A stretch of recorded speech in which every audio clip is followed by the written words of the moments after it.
Just the story, the screenplay. I liked the screenplay. It was Rob had it on his desk. He says there's an interesting story about Hoover, and I said, "Is this President Hoover or what?" And he said, "No, J. Edgar Hoover." I said, "Oh yeah, great." And having grown up with J. Edgar Hoover, because he was there all of my lifetime, he was always the head of the FBI, and so I thought that'd be interesting. So I went home and read it. Sometimes when you pick up a script, you just instinctively feel there may be something hidden in there between the pages. And so I went home and read it, and I really liked it. So I called up Brian Grazer, who had given it to us, and I said, "What's the matter? Universal doesn't want to do this?" Because he's tied up over there. And he said, "Well, they're in a position where they weren't quite sure what they wanted their next move was." And so I said, "Let me take it to Warner Brothers." So I took it over to Warner's, and then Leo called up and expressed interest in the project, and because he had read it,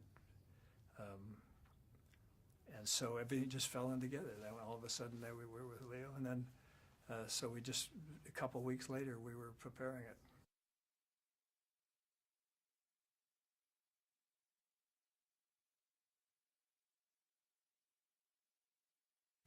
Well, I didn't know too much about him, and after you've studied it and you go back and you read all the books on him, you still have to make your own impressions of him, because he was kind of a mysterious character, and he, I think it was very, but interesting guy, and you didn't know where he was coming from, except that he loved investigative material, and started the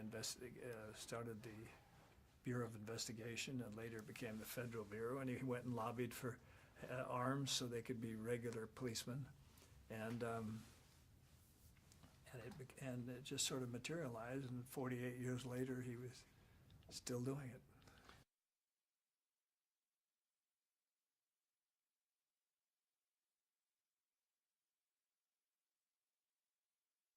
Well, we found out that he, there was always a lot of controversy, a lot of rumors about him, because he was a solitary guy, or he trusted not too many people.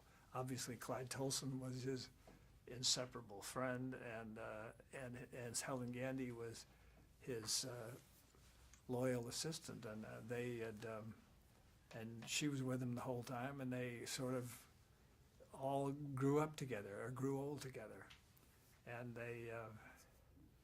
and he manipulated a lot of things around to work for him, and I guess he had to manipulate in the political world, which was kind of tricky, but he managed to stay there. And a lot of people I've talked to thought he was a very affable person, very pleasant to work with, and a lot of people thought he was a son of a bitch. And so it just depends on what side of the law or him that you were on. It seemed like he was sometimes tough on people that had done well there. He seemed like that he took most of the glory for things that were going on with the FBI and their successes. And I don't know if he took the glory on any failures or not.